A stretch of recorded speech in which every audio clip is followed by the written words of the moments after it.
Welcome back, everyone, to another deep dive. This time we're diving into a really interesting and maybe a little controversial topic. Yeah, sounds like fun.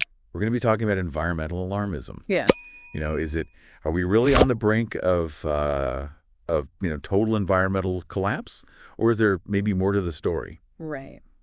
So to help us unpack all this, we're going to be looking at Apocalypse Never: Why Environmental Alarmism Hurts Us All by Michael Shellenberger. Yeah, it's a great book, and it really gets you thinking about how we talk about these issues. And it's written by someone who's really been on the front lines of the environmental movement for a long time. Absolutely. So he's not just some outsider looking in. Right. He's someone who's really been there and done the work. He starts off the book with a really striking example. The Extinction Rebellion protests that shut down the London Tube back in 2019. I don't know if you remember those, but oh yeah, those were quite something. they caused a lot of chaos, didn't they? Yeah, they did. It was I think the intention was to raise awareness about climate change, which is obviously a very important issue. Yeah. But the way they went about it ended up really backfiring. Yeah. There was that one image that really sticks in my mind of that commuter who climbed up on the train roof to confront the protesters. Oh yeah, I remember that. And it just turned into this big mess, and a lot of people ended up feeling like the protest was, more about disruption than actually making a difference. Right. And it actually turned public opinion against the group. Polls showed that like 95% of people disapproved of the protest and thought it was counterproductive. Yeah, I think it really highlights, one of Schellenberger's main points, which is that exaggerating or, sensationalizing environmental issues, even with good intentions, can actually end up hurting the cause. Right. It can backfire in a big way. Yeah. And he goes on to talk about, the psychological impact of this kind of constant doom and gloom messaging, especially on young people. Yeah. There's been a lot of research about the rise of eco-anxiety among kids and teenagers. That's a good point. It's one thing to raise awareness, but when you're constantly bombarding people with these worst case scenarios, it can be really overwhelming and actually lead to a sense of hopelessness. Right. And it makes you wonder, at what point does that alarmism become more harmful than helpful? Right. And Schellenberger doesn't shy away from challenging some of the, most widely accepted environmental narratives out there. I mean, he really takes on some sacred cows. He does. He's not afraid to, ruffle some feathers. One of the things he debunks is the idea that the Amazon rainforest is the lungs of the planet. Oh, yeah, I've heard that one. That it produces 20% of the world's oxygen. Right. It's actually not true. Oh, really? Yeah, he traces that myth back to a 1966 article that was misinterpreted. And the scientific consensus is actually that the Amazon consumes about as much oxygen as it produces through respiration and decomposition. Huh. So it's more of a closed loop. Right, exactly. It's still incredibly important, for biodiversity and other ecosystem services, but it's not actually providing us with a net gain of oxygen. So it's not about, in dismissing the importance of the Amazon, but it's about getting the facts straight. Exactly, yeah. So he debunks the Amazon lungs myth, and then he goes on to talk about... he also tackles the idea of a sixth mass extinction. Right, which is a pretty scary thought. Yeah, absolutely. But he argues that the models that are often used to predict extinction rates tend to overestimate the problem. Oh, okay. He says that real-world observations don't really support the most alarmist predictions, which doesn't mean we shouldn't be concerned about biodiversity loss, but it does suggest that we need a more measured approach. Right, so maybe a little less panic and a little more... level-headed analysis. Yeah, exactly. Okay, so we've got the Amazon lungs myth, and we've got the sixth mass extinction. What else? Oh, he also talks about meat consumption. Okay, so the idea that eating meat is, destroying the planet. Yeah. Right, that it's a major contributor to climate change and all sorts of environmental problems. Yeah, I think we've all heard that message. But he presents some interesting data from the U.S. showing that while meat production has doubled since the 1960s, greenhouse gas emissions from livestock have actually declined because of, improvements in farming practices. Huh. So, again, it doesn't mean eating meat is completely without environmental impact, but it's a more nuanced picture than just, meat is bad. Right. It's more complicated than that. Right. So it seems like one of his main arguments is that we don't necessarily need to make these, huge sweeping lifestyle changes to avert environmental catastrophe. Yeah, he's really pushing back against that idea. And he offers a different approach that's rooted in understanding how humans have dealt with energy challenges throughout history. Okay. He talks about this concept of energy transitions, which is basically how we've shifted from one primary energy source to another over time. Okay, I'm no energy expert, so could you break that down a little bit for me? Sure, so it all comes down to this idea of power density, which is basically how much energy you can get from a given area of land or resource. Okay. So think about like a campfire versus a nuclear reactor. Okay. They both produce heat, but the reactor packs way more energy punch in a much smaller space. Right. That's power density. Okay, so a campfire is like wood and a nuclear reactor is nuclear. Exactly. But how does that relate to these energy transitions? So throughout history, societies have transitioned to energy sources with higher and higher power density. So Okay. you started with wood, which has very low power density. You need vast forests to sustain even a small population. Then as societies grew, they needed more energy, so they transitioned to coal. Which is more energy dense than wood, so you can get more power from a smaller area. Exactly. And then came oil and natural gas, which are even more energy dense than coal. Each transition allowed for greater efficiency, less land use, and ultimately, greater economic and societal development. So it's not just about the type of energy source, it's about how much energy you can get out of it. Exactly. And Shellenberger argues that understanding this historical pattern is crucial for making informed decisions about our energy future. Okay, so he lays out this concept of energy transitions and power density. Where does he go from there? He uses it to analyze the current debate about energy and climate change. Good. And he argues that trying to return to a low-energy agrarian society, as some environmentalists advocate, would be a huge step backward for humanity. Yeah, especially for people in developing nations who are trying to improve their lives. Exactly. And that's where his discussion of specific energy technologies comes in. And he makes a really strong case for something that's often very controversial: nuclear power. Nuclear power, that's a hot-button issue for sure. It is. Mm. But he sees it as a safe, reliable, carbon-free source of power that's been unfairly demonized. Okay, so you're saying that the perception of nuclear power doesn't really match the reality. He argues that, the fears surrounding nuclear are largely unfounded and that it's been demonized often because of a lack of understanding or misinformation. That's a pretty bold statement. It is, but he backs it up with a lot of evidence. Right. He points out, for example, that nuclear power actually has one of the lowest fatality rates of any major energy source, even lower than renewables like solar and wind. Wow, that's surprising.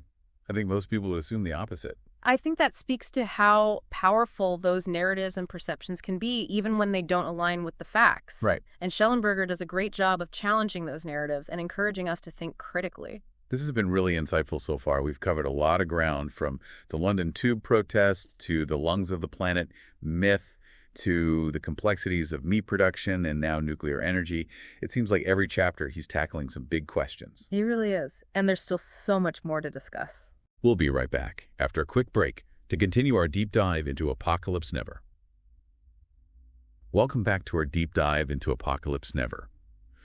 Before the break, we were talking about Shellenberger's take on nuclear energy. And it's definitely one of the more thought-provoking parts of the book.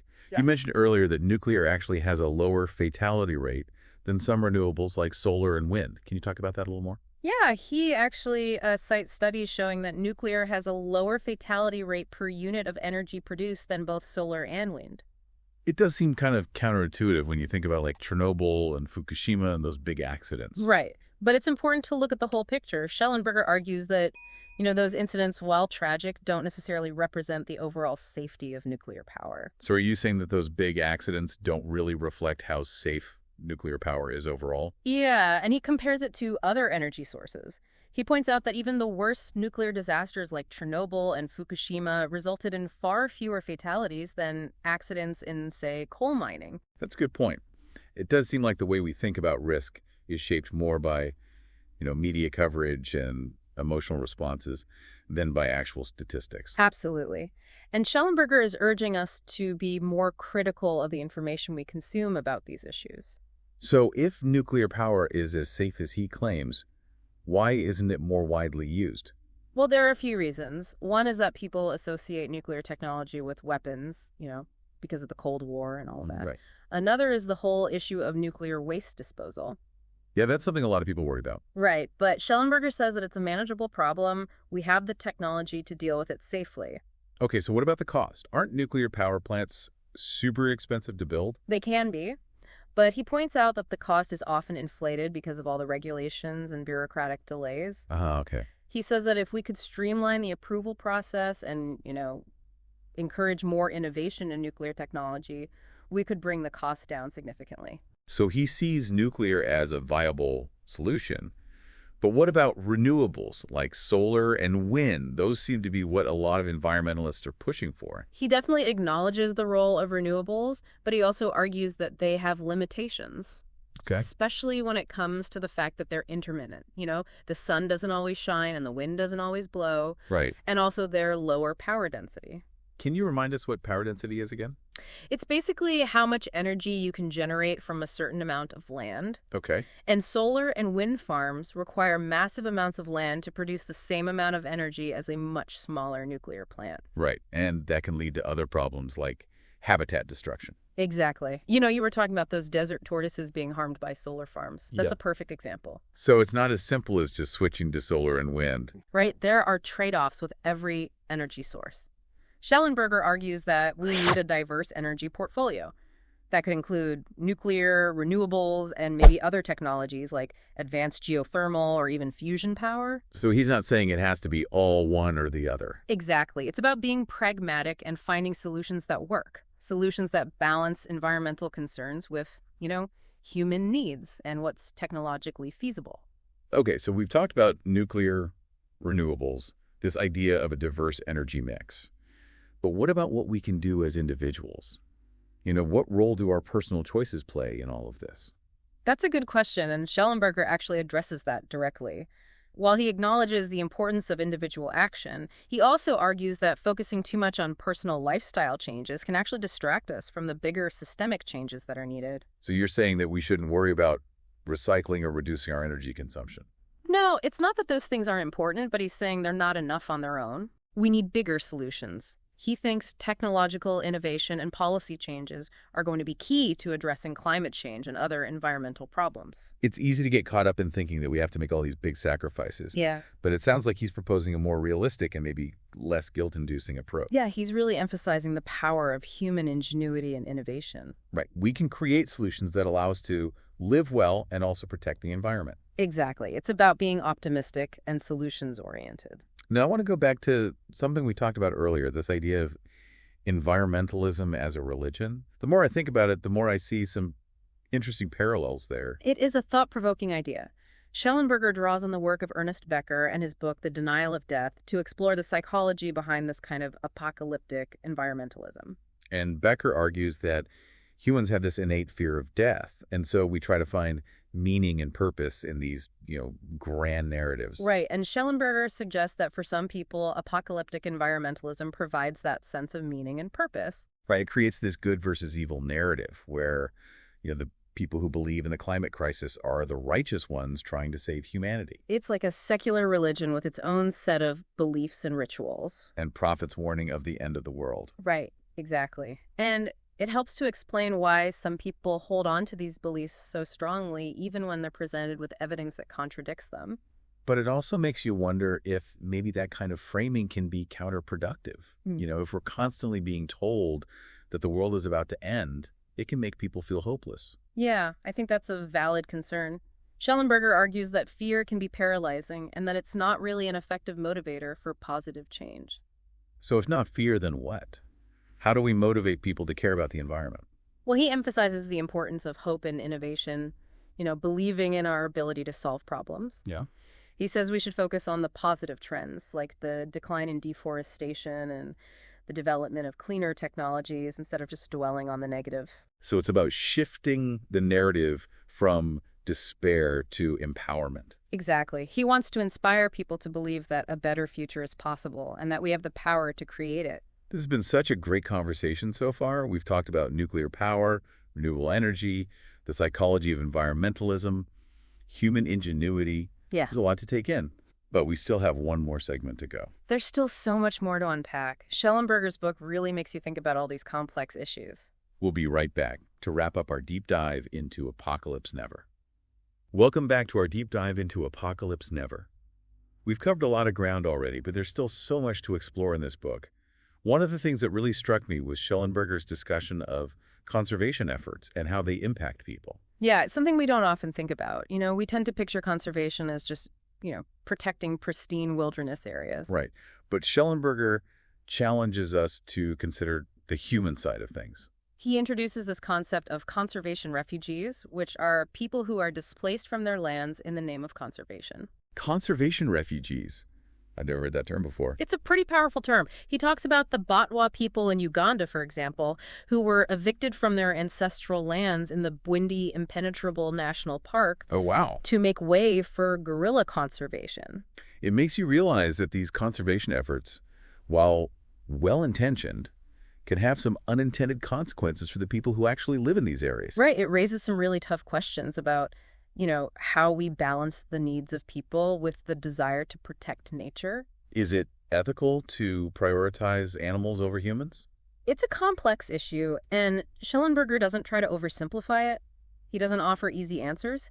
He just encourages us to think more critically about the trade-offs involved. And he seems to advocate for more community-based conservation efforts. Yeah, right? Yeah, where local people are actually involved in the decision-making process. Which makes sense, because these are the people who have been living in these areas for generations and have a deep understanding of the local ecosystem. And he also makes the point that poverty is often a major driver of environmental degradation. Right. If people are struggling to survive, they might resort to unsustainable practices just out of necessity. Exactly. So addressing poverty and improving livelihoods is a crucial part of protecting the environment. It's all interconnected, isn't it? Yeah, it's a much more holistic approach. You can't really separate human well-being from environmental health. And throughout the book, Shellenberger really emphasizes the power of human ingenuity to find solutions to environmental problems. Right. He has a lot of faith in our ability to adapt and innovate. It's easy to get caught up in all the doom and gloom, but his message is ultimately one of optimism, I think. Yeah, he reminds us that we've made a lot of progress already in areas like reducing pollution, developing cleaner energy, protecting wilderness areas. And that we have the potential to do even more in the future. He's really calling for a shift in mindset, from despair to empowerment. So where do we go from here? Shellenberger doesn't give us a step-by-step plan, but he does offer some guiding principles. He encourages us to be critical thinkers, to question assumptions, to look at the evidence. To be open to different perspectives and to engage in honest dialogue. And to believe that a better future is possible. That's a great note to end on. It's not about ignoring the problems, but about approaching them with hope and a belief in our ability to find solutions. It's been a really interesting journey exploring these ideas with you. I think Shellenberger's book offers a valuable perspective that challenges us to think differently about these really complex issues. Absolutely. What about you, listeners? Did anything in this deep dive surprise you? Did it change the way you think about environmental issues? We'd love to hear your thoughts. Share your own deep dives with us and with each other. Let's keep the conversation going. That's all for a deep dive into Apocalypse Never. Thanks for joining us.